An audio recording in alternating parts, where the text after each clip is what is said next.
Hi everyone and welcome back to my channel. I hope you're all well. So in this video we are going to be reviewing Luce.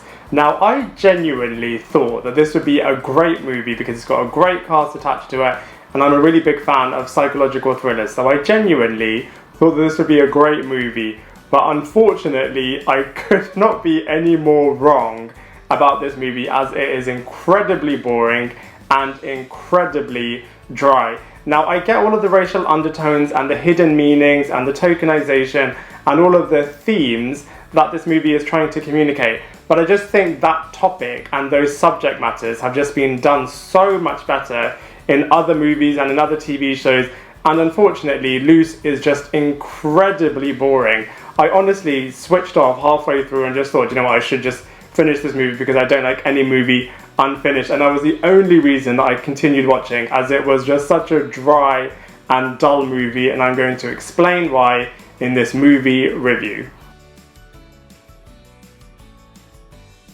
So the plot of this movie is based on a black child who was from a war-torn country, but then he gets adopted by two white parents and is now kind of top of his class in high school, is part of the athletic society, and is also part of the debating society as well, and does speeches on behalf of the school, so is doing incredibly well in high school. He has animosity with his history teacher, and one day, after the two of them have a bit of a run-in, which also involves his parents as well, he kind of pledges to turn the world of his history teacher completely upside down. Now, as a premise, this is pretty interesting, which is why I thought this movie would be pretty interesting as well. I thought, you know, it's got the psychological thriller genre attached to it, and that's, like I said before, is one of my favorite genres. So I honestly thought that this movie would be done in a really good way, but it's executed so badly that the overall storyline just ends up being incredibly dull, incredibly monotonous, and just really does make you want to switch off, literally. So it's just really disappointing, as the premise was decent, but the execution and the character narratives and the overall plot of this movie was just really, really bad.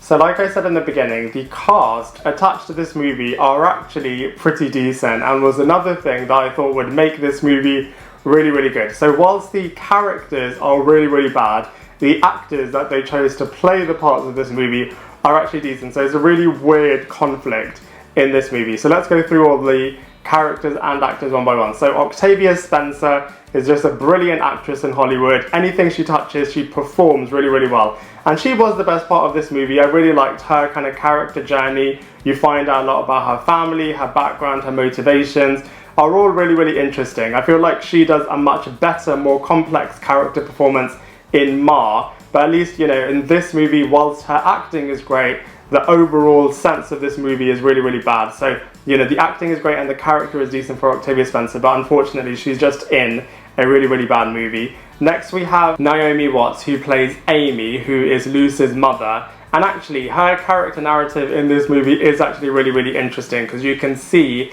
how much of a conflicted mother and parent she is in this movie. She really wants to have the perfect child, and she knows that, you know, she adopted Luce, but she doesn't want to kind of see any of his faults. And when his faults kind of come up to the surface, she just wants to dismiss them.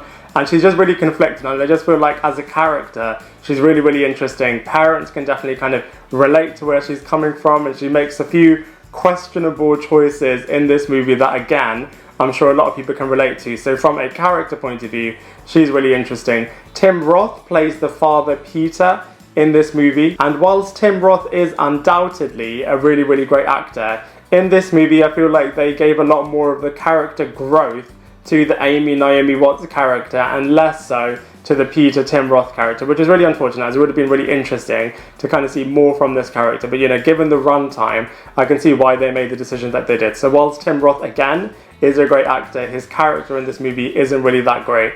Then we have the lead character in this movie, who is played by Kevin Harrison Jr., and I really feel this is where the movie kind of collapses, as this actor just, I feel, was really miscast in the role of Luce. He just does not have much charisma to him, doesn't really have much danger to him as well. I would compare it to The Boy Next Door, where Ryan Guzman was just brilliantly and effortlessly playing this character that's really twisted and charming and evil and kind of has all of these brilliant emotions down to a T. Whereas I feel like this actor wasn't able to really go to where he really needed to go for this character portrayal, and as a result, the movie really fell flat, as I feel like the main actor wasn't able to drive the movie forwards very well and wasn't a very complex or well-played character. So, you know, from a character's point of view, I feel like, you know, some misses, some hits, but overall it was just really disappointing in the world that they're playing all of these characters in. In terms of the visuals of this movie, they are super basic. You know, it's a low budget movie, but unfortunately, it just does not impress.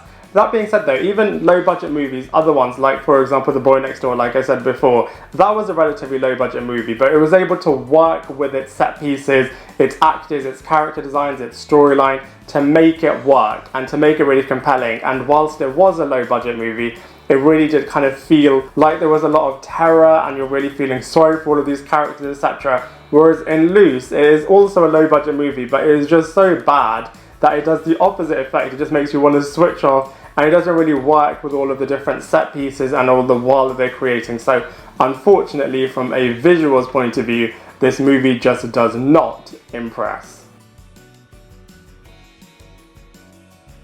In terms of comparisons, there is just so much better out there that handles similar topics and similar worlds and all of that kind of thing, such as The Boy Next Door, Ma, Scream, Get Out, Us, 13 Reasons Why. So much more out there that kind of handle racism, psychological thrillers, tokenization, so much better ways of handling all of these different topics while still making it a really entertaining movie and TV show. So unfortunately, from a comparisons point of view, Luce again is really, really bad.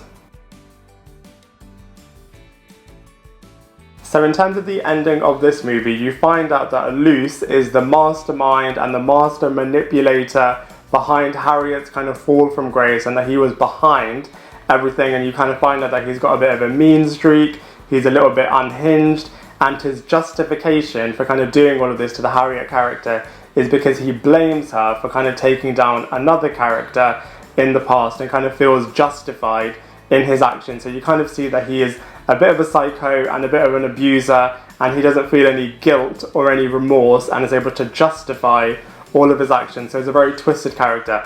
Those themes are quite interesting in terms of making a real supervillain. So like I said, you know, there are aspects of this movie that are decent, but just unfortunately they were just executed really, really badly. And like I said before, the lead character was really miscast, which just meant the overall movie just kind of fell apart. So overall, I'm sure it will come as no surprise that I was really unimpressed with Luce as a final product movie. It was just really boring. I literally lost interest halfway through, and like I said before, I did actually switch it off. But then I thought, you know, I need to finish this movie because I don't like anything unfinished, which was the only reason that I continued watching. And so overall, I would not recommend this movie. Whilst it has got a decent cast attached to it, and whilst it does have a few interesting threads in this movie, the final execution is just really, really bad. And so for all of those reasons, I have to give Luce a 1 out of 10. I'd love to hear what you think, so please let me know in the comment section below. Otherwise, I look forward to seeing you in my next video.